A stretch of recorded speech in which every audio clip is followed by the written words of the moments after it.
Buenos dias and ahoy. This is AmeriKnížky, a series of beloved American books by beloved American authors. Since February is Black History Month, our focus is on Black stories from Black storytellers. Sadly, in the times in the United States when slavery was legal, as well as the decades afterwards, the only way to draw attention to Black stories were works by white authors, like Uncle Tom's Cabin by Harriet Beecher Stowe. Another example of this is my favorite book in American literature, To Kill a Mockingbird. This is one of the greatest and most popular of American classics. Most American schools require students to read it sometime between 7th and 12th grades, so most of us in the United States are familiar with the story.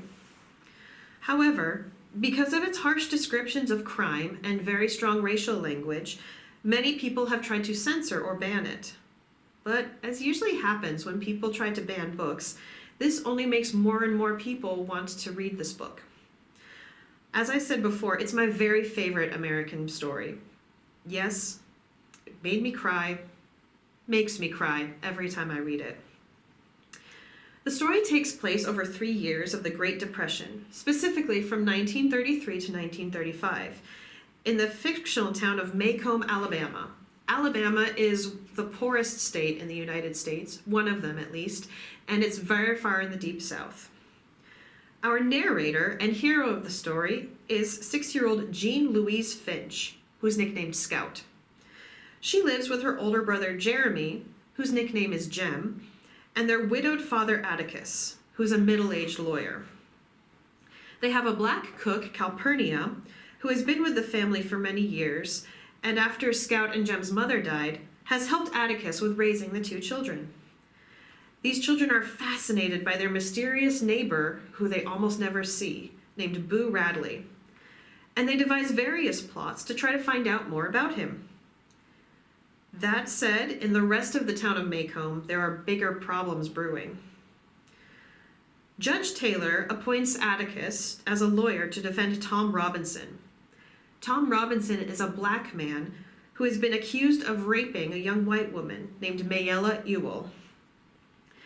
The other children in the town tease Jem and Scout for Atticus's actions, calling him a, nigger lover. One night, Atticus faces a group of people who want to lynch Tom. That means they want to take Tom and hang him, kill him by themselves.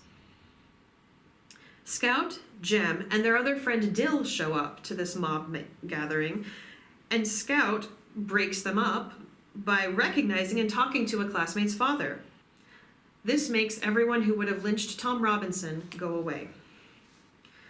When the actual trial happens, Scout and Jem sneak into the courthouse to watch the trial. Reverend Sykes, the black pastor of Calpurnia's church, invites the children to watch from the colored balcony. Black people and white people couldn't sit together, and the white people had all filled up the main part of the courthouse. So Jem and Scout went up to sit with the other black people in the balcony. Atticus shows that Mayella Ewell and her father are lying. The townspeople call the Ewells white trash, who are not to be trusted, but the jury still says that Tom, the black man who has been accused of the crime, is guilty. Jem, who had believed in justice, is completely shaken. Atticus is hopeful that he can get the verdict overturned and get Tom out of prison. However, Tom Robinson is shot 17 times and killed while trying to escape from prison. Mayella Ewell's father vows that he's going to revenge what happened, threatening different people from the trial. Finally, he attacks Jem and Scout while they are walking home on a dark night after the school Halloween pageant. What happens? You'll just have to check the book out for yourself. Keep reading, my friends. Nerds conquer the world.